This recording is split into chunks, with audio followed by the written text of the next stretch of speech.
চাঁপাইনবাবগঞ্জের শিবগঞ্জের নামচকপাড়া গ্রামের সরকারি রাস্তায় কাঁটাতারের বেড়া দিয়ে সর্বসাধারণের চলাচলে বাধা সৃষ্টির প্রতিবাদে মানববন্ধন করেছেন এলাকাবাসী। সোমবার ৩০ মার্চ উপজেলার শাহবাজপুর ইউনিয়নের নামচকপাড়া গ্রামে এ মানববন্ধন অনুষ্ঠিত হয়। গ্রামের হাজারের অধিক বাসিন্দা যে রাস্তা দিয়ে চলাচল করেন সেই রাস্তায় গত ২ মাস আগে হঠাৎ কাঁটাতারের বেড়া দিয়ে প্রতিবন্ধকতা সৃষ্টি করে প্রভাবশালী মহল। এতে করে ফসলি জমিতে চাষাবাদ ও কবরস্থানে যেতে পারছেন না গ্রামবাসী। সরকারি রাস্তা উন্মুক্তের দাবি করতে গেলে উল্টো গ্রামবাসীকে হুমকি ধামকি ও ভয়ভীতি দেখানো হচ্ছে। এই অবস্থায় রাস্তাটি উন্মুক্তের দাবিতে মানববন্ধন করেছেন পুরো গ্রামের বিভিন্ন বয়সী নারী পুরুষ।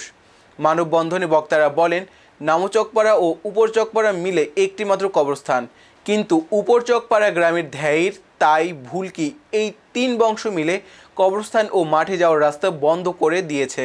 ফলে চরম ভোগান্তিতে পড়েছেন স্থানীয় কৃষক ও এ পথে চলাচলকারী মানুষ। মানববন্ধনে বক্তব্য রাখেন নামচকপাড়া গ্রামের কৃষক জেনারুল ইসলাম, হায়াত আলী, ইব্রাহিম আলী, সাইফুল আলী, নামচকপাড়া জামে মসজিদের ইমাম পলাশ আলী, গৃহবধূ সুমি খাতুন।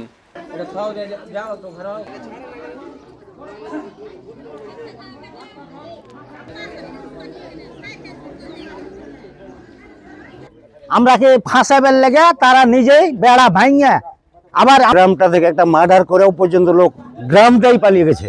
আবার কিন্তু এখানে আমাকে নিজে যেতে দেয় না, আমার বকরি মহিষটরিতে যেতে দেয় না।